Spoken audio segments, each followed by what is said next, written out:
Let me introduce you. This is my new wife. I'd been hospitalized for a long time due to a serious injury. When I got home after being discharged, Brian suddenly said this to me. A new wife? My mind was in turmoil from the unexpected situation. It means I'm divorcing you and marrying her. Ryan gently pulled the woman closer to him as he said this. Standing next to Ryan was a young and beautiful woman. Despite her petite and slender figure, her belly seemed a bit protruded. Notice anything? She's 6 months pregnant. She's carrying my baby. Ryan happily stroked the lover's belly. My mind was in turmoil from the unexpected situation. After all, you were just a defective product that couldn't get pregnant. For someone like me, who had been undergoing infertility treatments for years, those words were like a knife to the heart.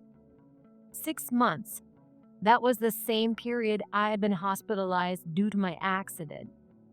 Who could have imagined that while I was in the hospital, he would move his lover into our home and even get her pregnant? What a hopeless situation. Now, sign the divorce papers quickly. We want to be married before this baby is born. There was no point in saying anything more to these people. I nearly collapsed on the spot, but my mom, who was beside me, supported me. Usually gentle, my mom, who had witnessed everything, glared at Ryan with a stern expression and said in a low voice, You have no idea what you're doing. You will regret this. Ryan ignored my mom's words and laughed mockingly with his lover. At this moment, Ryan didn't know that she had connections with some pretty powerful people. My name is Michelle Johnson, 37 years old. I got married at 29 and now support my husband Ryan as a housewife. Ryan is 2 years older than me and works for a company. I met Ryan when I was 26 after I joined an insurance company where he worked. Ryan was a successful insurance salesman and became my mentor when I joined. He taught me a lot about work and society with both kindness and strictness. Ryan, who was so excellent that he was repeatedly awarded within the company, looked very cool to me. It didn't take long for me to fall in love with Ryan. I was young, so I don't remember how much I pursued him. I worked hard to gain Ryan's approval and often invited him to dinner after work. Maybe he finally gave in, as Ryan eventually asked me out. 2 years later, at a restaurant celebrating our anniversary, Ryan finally proposed to me. I was so happy that I cried as I accepted his proposal. I was at the peak of happiness. But then, Ryan set a condition for our marriage. You know my parents are divorced, right? My mom lives alone now. I promised her that if I got married, we'd live with her. Are you okay with that, Michelle? Of course, she's your mom. Both of you are important to me. At that time, I was so excited to marry the man of my dreams that I didn't take living with his mom, Helen, too seriously. Soon after, Ryan and I got married, and living with Helen began. Right after our marriage, Ryan and I started planning for our future family. We tried to have a baby as soon as possible, working hard on it. But I didn't get pregnant even after 3 years.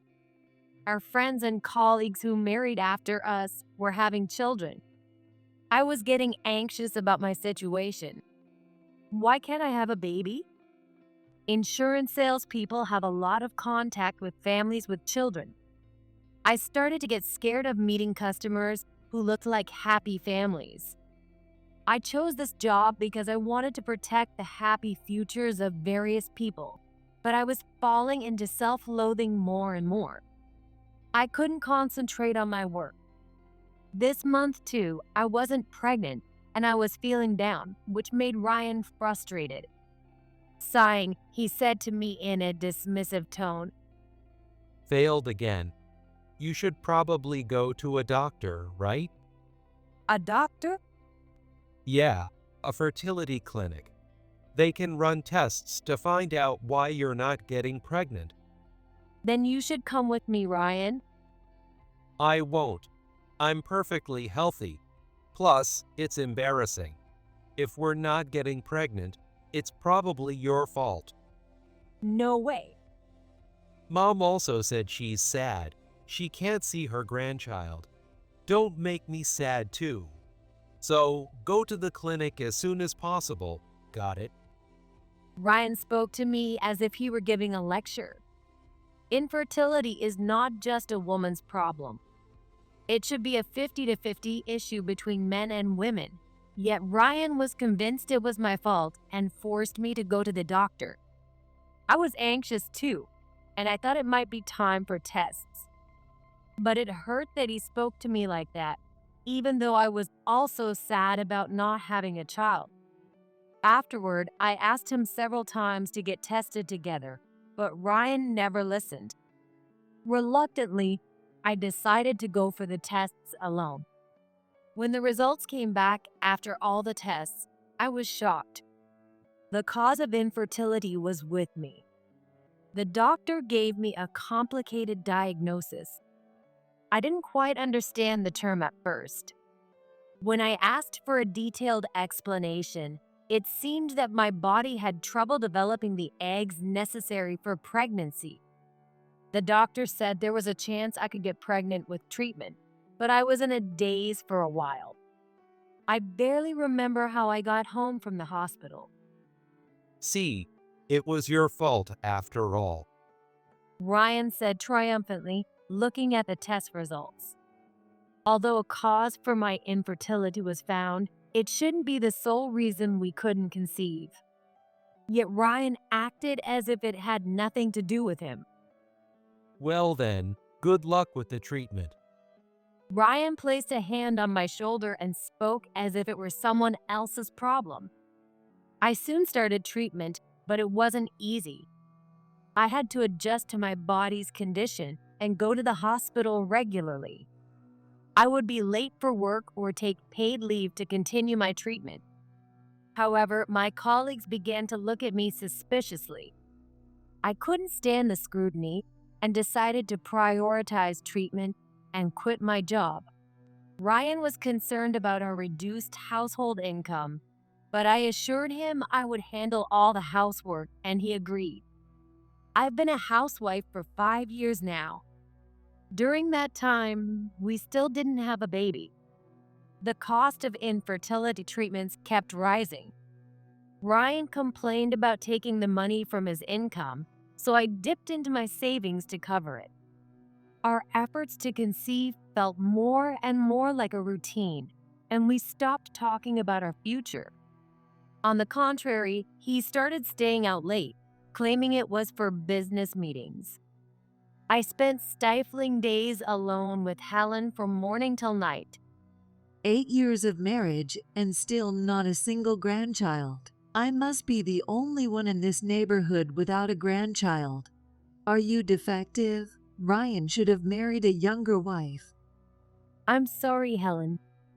Helen often made sarcastic remarks to me about not being able to get pregnant. She kept asking when she would see a grandchild, and I could only apologize. I was definitely exhausted, both physically and mentally. One day, while living such a life, things went from bad to worse. I was seriously injured in a car accident and rushed to the hospital. I was waiting at a crosswalk when I was hit by a car that lost control. Luckily, my life was not in danger, but I was suddenly forced into a long-term hospital stay. After my surgery, Ryan and Helen visited me, but instead of showing concern, they complained. Having an accident at such a busy time, it's just going to cost us a lot of money. Who's going to do the housework and take care of me? You're such a useless daughter-in-law. Muttering to themselves, They left the hospital room and never visited me again. Having no other choice, I relied on my own mom. She took care of all my needs and handled all the paperwork. I felt guilty and apologized to her. "I'm sorry, Mom. I'm making you take care of me." What are you talking about? Of course, I'm going to take care of my own daughter when she's in trouble. Don't worry about anything and just rest. Hearing my mom's words, I almost cried. Lately, no one had been kind to me. Ryan and Helen had been constantly criticizing me, and I kept blaming myself for not being able to get pregnant. This is what a mom is like. I wish I could become a person like her. Touched by my mom's unconditional love, I thought about this.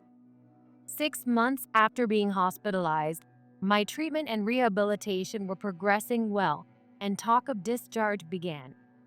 In the end, neither Ryan nor Helen visited me even once. Can I really go back to that house and make things work? The thought of life after discharge made my chest tighten. What's wrong? Noticing something was off, my mom looked at me with concern. Nothing. But I couldn't fool my own mom. If you're worried about something, you can tell me, but if you don't want to, that's okay too. Her kindness made me tear up. I ended up venting to my mom about my relationship with Ryan and our life with Helen before the accident. About how I was the one undergoing fertility treatments. About how I was worried about our finances. About how Ryan had become colder and Helen's constant sarcastic remarks about me. I had kept quiet to avoid worrying my mom, but once I started talking, I couldn't stop. Tears naturally fell from my eyes. My mom quietly held my hand and listened until I finished. "Sorry to suddenly dump all this on you. I just didn't want to worry you." It's okay. You've been going through so much pain. Honestly, I'm not confident I can get along with Ryan and Helen once I'm discharged.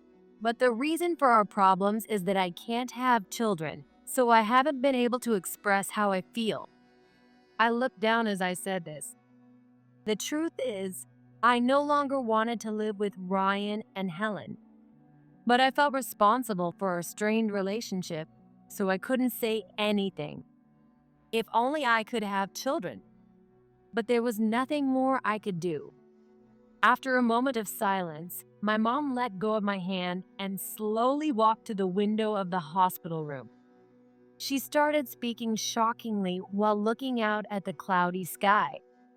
There's something I've never told you. I'm not actually your grandparents' biological child. What? I was so surprised by this sudden revelation that my tears stopped. My mom's parents, my maternal grandparents, had already passed away. For the first time, I learned that my mom was not the biological child of her parents. My real parents fought all the time. I was so scared that I always hid in the closet. Eventually, they started pushing my care onto each other, and there were days when they wouldn't come home. That's exactly neglect. Mom said she was a victim of what we now call neglect. No way. So, Grandpa and Grandma? They felt sorry for me and took me in as an adopted child. So, I have no blood relation to them. Why are you telling me this important story now? Grandpa and Grandma were very close, weren't they? They respected each other as a married couple, and I was happy to be their child. That's when I realized that even if you're related by blood, if a couple can't respect each other, they can make their child unhappy. Mom turned her gaze from the window back to me and said this as if to make me understand. Her words struck me. A couple that can't respect each other. That was exactly the situation with Ryan and me. For 5 years, I had thought that because I couldn't get pregnant, I was inferior to Ryan. If what my mom said was true, if my relationship with Ryan remained as it was, even if we had a child, we might still be unhappy. I thought about it for a while, then gathered my courage and turned to my mom. Thank you, Mom. I'll talk to Ryan. After I'm discharged, I'll stay at your place for a while, but I plan to return to the house soon. Okay, I won't oppose your decision, but when you go back to their house, I'll come with you to apologize for the inconvenience. I'll always be on your side. The conversation ended with my thanks, and we never brought up the topic again. A few days later, my discharge was decided. I sent Ryan a message on my phone about the discharge date, but he didn't reply and didn't show up on the day either. He never visited me until the end. My hopes were dashed, and my long hospital stay finally ended. I went back to my parents' house with my mom, sorted my things, and continued my rehabilitation for about 3 days. Since my dad had already passed away, my mom took care of me just like she did when I was in the hospital. It felt like I was a child again, but I couldn't let myself get too comfortable in the familiar atmosphere of my parents' home. I sent Ryan a message saying I would go home the next day, but it still went unread. The next day, I visited the house where Ryan and Helen lived with my mom. When I was hospitalized, the leaves on the trees were green, but now they had turned red. 6 months was a longer time than I thought, and it was natural for nature to change. Thinking about this, I rang the doorbell. But it wasn't just the leaves that had changed. Yes, a beautiful young woman, neither Ryan nor Helen, came out of the house. For a moment, I wondered if I had the wrong house, but then I saw Ryan come out behind her, and I realized I was at the right place. Michelle, what are you doing here? What do you mean? This is supposed to be my home too, but who is she? Oh, let me introduce you. This is my new wife, Mary. My mind was in turmoil from the unexpected situation. A new wife. Ryan gently pulled Mary, the woman he called, closer and lovingly stroked her belly. Despite her petite and slender figure, her belly seemed a bit protruded. I looked at Ryan with a shocked expression. She's 6 months pregnant. She's carrying my baby. No way. Ryan, is this the useless wife who couldn't work or have kids you told me about? Hey, Mary, don't say that, even if it's true. Ryan and Mary laughed at me mockingly. Then Helen came out from the back and joined the conversation. So you finally got out of the hospital, but it's too late now. You can't do the housework, take care of me, or give us a grandchild. You're useless. A young wife is much better. Absolutely. What a hopeless situation. I was about to collapse on the spot, but my mom supported me. When I looked at her, she gave me a serious look. I steeled myself and decided to probe Ryan for the unwanted truth. You said 6 months earlier. Does that mean you started cheating as soon as I was hospitalized? Yeah, she's my colleague from work. She approached me while I was mentoring her. How could any man resist such a beautiful woman? We've been seeing each other for about a year. It was perfect timing that you got hospitalized. We saw each other every day. So Ryan had been having an affair with Mary at work and got her pregnant while I was hospitalized. Ryan and Mary spoke without any remorse. Helen was also in agreement with them.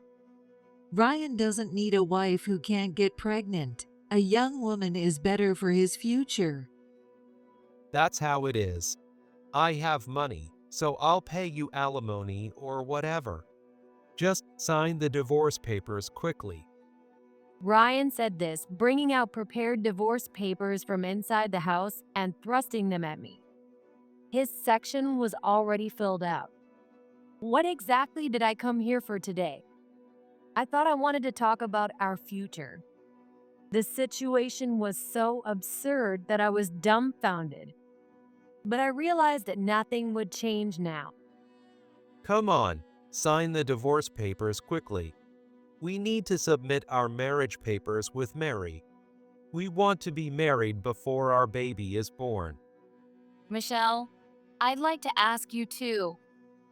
As long as I can see my grandchild, I don't care. Hurry up and divorce Ryan. Pressured by the three of them, I finally made up my mind. With a trembling hand, I took the divorce papers and signed them on the spot, handing them back to Ryan. I'll come to get my things later. Thank you for everything up until now. Yes, now we can be a family. Let's be great parents together. Mary, sorry to keep you waiting. Let's build a happy family together. Ryan and Mary hugged each other happily. Those were the words I once wanted to hear. Words that I would never hear again. I glanced at the two of them and was about to leave. Then, in a voice I had never heard before, my mom growled at Ryan. You don't know anything, do you? You will regret this. Huh? What are you talking about? The only regret I have is marrying Michelle. What can you do? Your bitterness is pathetic. How dare you call Michelle defective and marry her off to us? You're not involved anymore, so get out of here. Fine. We'll leave now. Goodbye. Ignoring the insults from Ryan and Helen, my mom pulled me out of the house. My normally gentle mom had rarely shown such a stern expression, even looking back to my childhood. I was surprised to see this rare side of her and let her lead me out. A few days later, my divorce from Ryan was finalized. It was Ryan who filed for divorce. He even took a photo of the acceptance receipt and sent it to me as a message on my phone.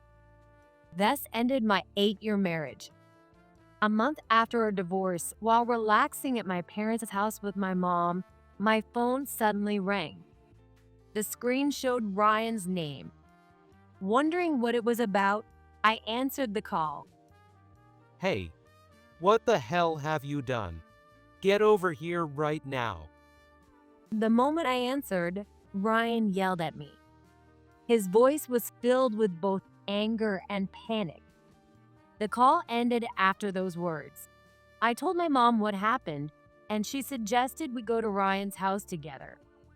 To ensure nothing went wrong, I contacted the lawyer who helped with the divorce, and fortunately, he agreed to accompany us. The three of us, my mom, the lawyer, and I, visited my former in-laws' house for the first time in a month. When the door opened after I rang the intercom, Ryan immediately grabbed me. Hey, explain this. You've ruined our lives. Just when my grandchild is about to be born, what's going on? Helen appeared behind Ryan, yelling at me as well. Ryan's new wife, Mary, glared at me, holding her big belly. When I asked what was going on, Ryan, irritated, began to explain. Our affair got out and spread throughout the company and even on social media. Customers have been calling the company with complaints, and my clients want to cancel their insurance contracts. Ryan has been demoted to a low-paying department. I got fired from the company. How are we supposed to manage without money when the baby is coming? Why did this blow up so much? You must have done something.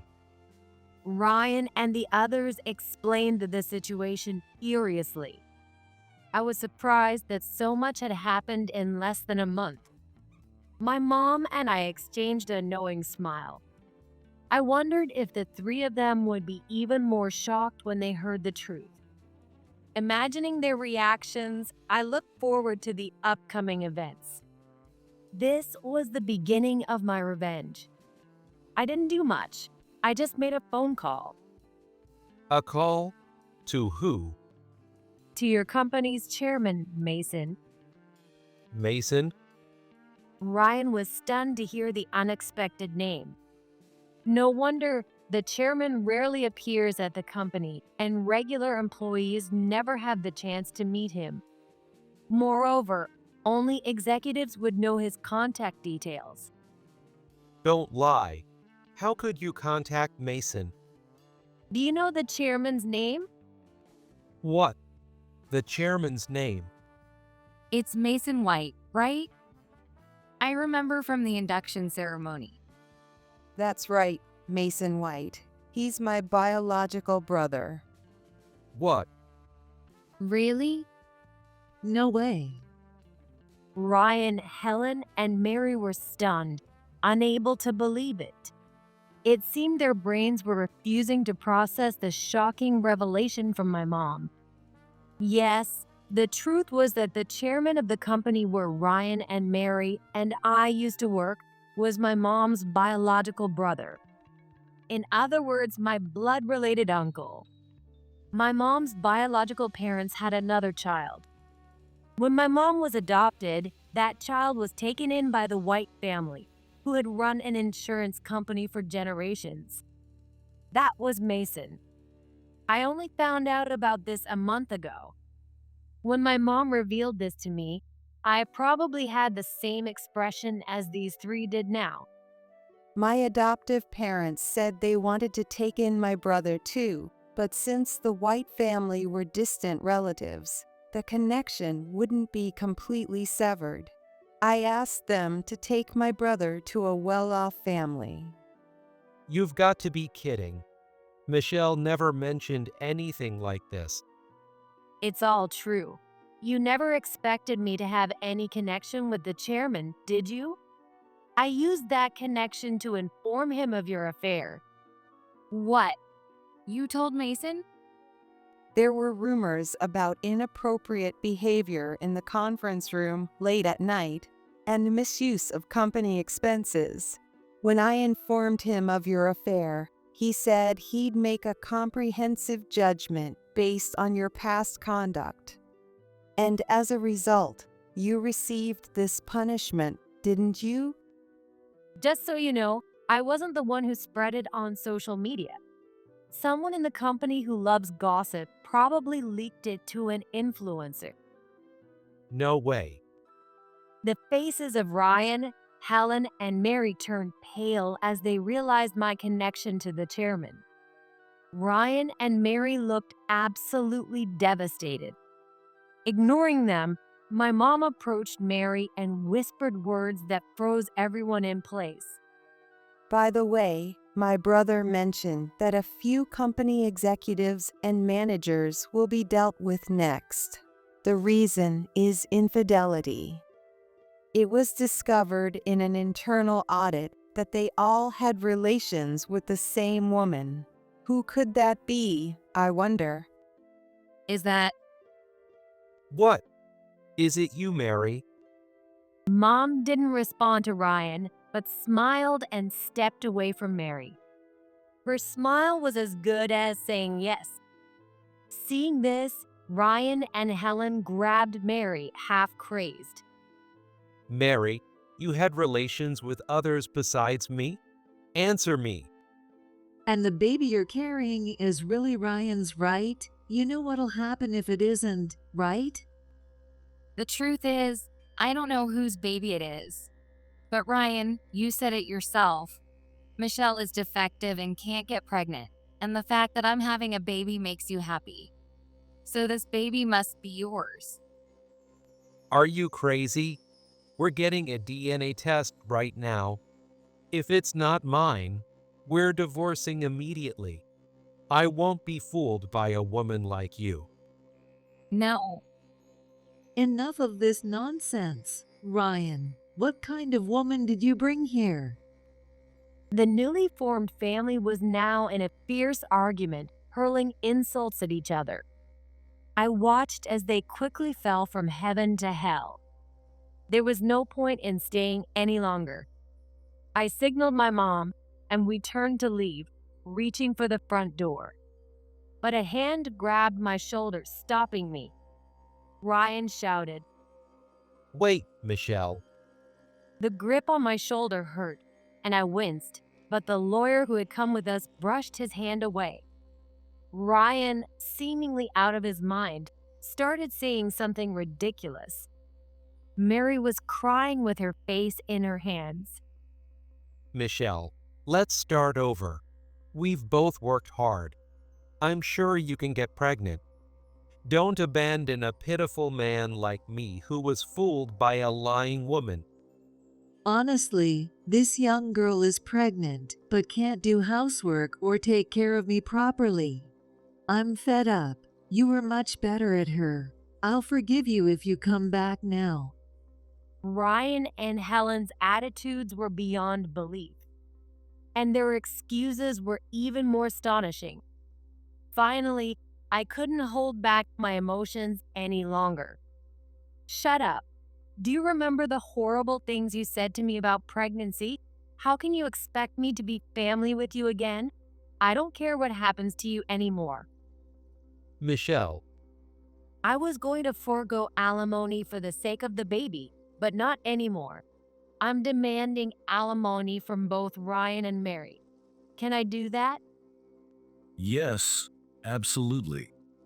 The lawyer beside me confirmed immediately. Ryan panicked and started pleading. wait. If we remarry, there's no need for alimony, right? Please reconsider, Michelle. What are you talking about? How could you even think about remarriage in this situation? Are you insane? I've heard the entire story, and there's nothing favorable for Ryan here. You can't avoid paying alimony. By the way, Mason left a message. Ryan wasn't fired to ensure Michelle gets her dues. He wanted to make sure she wasn't left in a difficult position. And he said that you're a disgrace to the company, so you'll be stuck doing menial jobs. If you refuse to pay the alimony, you know what'll happen. We bombarded Ryan with our words. Finally, he collapsed to his knees, stunned.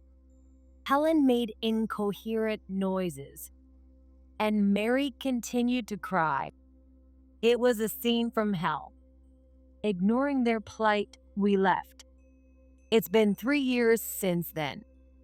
I'm still living with my mom in my childhood home. Life is simple and peaceful. By the way, the lawyer mentioned something.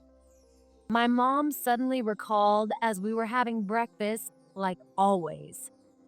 Listening to her, I felt a bit conflicted. 3 years ago, Mary was dragged to the hospital by Helen for a DNA test on her baby. The test results showed that the baby wasn't Ryan's. Enraged by this, Ryan and Helen kicked Mary out before the baby was born. Mary had no choice but to rely on the real father of her child. However, he had a family of his own and didn't acknowledge the baby. Mary ended up moving from place to place. Even after the baby was born, her unstable lifestyle continued until she could no longer take care of the child. Eventually, the baby was placed in a foster home. Children born to parents who can't respect each other end up unhappy. I remembered those words my mom once said. I felt sympathy for Mary's child, whom I'd never met. As for Ryan, he still works at the same company, but feels out of place as colleagues gossip about him. My uncle told me that Ryan spends his days working silently in a dim room to pay the alimony. After my mom finished talking, a brief silence filled the room. The fresh morning breeze blowing through the window cleared the heavy atmosphere. Michelle, don't you have a meeting this morning? Are you on time? Oh, right. I'm sorry. I have to go now. I grabbed my bag and hurried out of the house. Through my uncle's introduction, I've been working at a new company related to insurance for the past 2 years. My previous skills and qualifications are useful in this job. Although my colleagues expect a lot from me, I'm doing my best every day to meet their expectations. I couldn't have children, but now I'm not fixated on that and am living life true to myself. Shaking off the memories of those stifling 8 years, I ran towards my workplace.